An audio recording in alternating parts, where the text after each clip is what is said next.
નમસ્તે મિત્રો, આપ જોઈ રહ્યા છો ભારતીય જનસંદેશ સમાચાર. હું છું દિનેશ કુમાર બાબરિયા, ભાવનગર. નમસ્કાર દર્શક મિત્રો, નવા વિડીયો સાથે આપ સૌનું હાર્દિક સ્વાગત છે. હું છું સોલંકી દર્શના.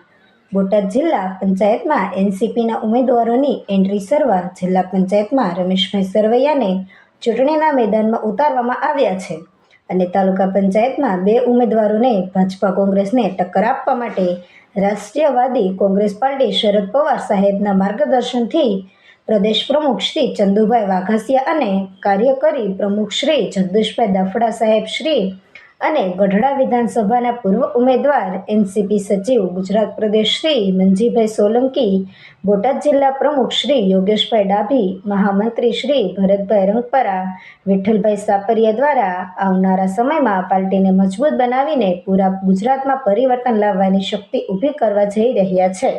અહેવાલ મંજીભાઈ સોલંકી, બોટાદ.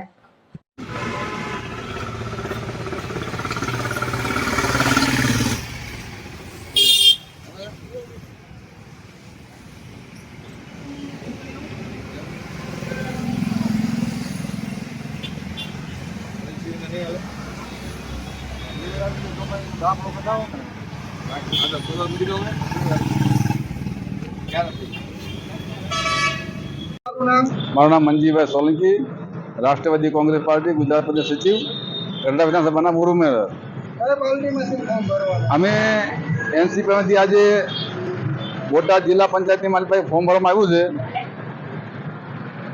આશા રાખીએ છીએ કે હવે બીજેપીથી લોકો કંટાળ્યા હોય અને ભાજપમાંથી જે વેચાણા હોય અને કોંગ્રેસથી માણસે ત્રાસી ગયા હોય એ રાષ્ટ્રવાદી માટે વિશ્વાસ કરશે.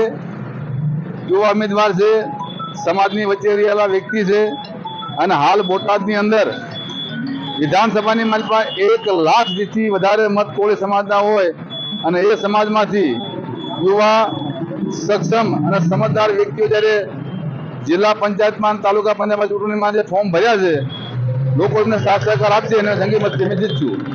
જય રાષ્ટ્રવાદ, જય ભીમ.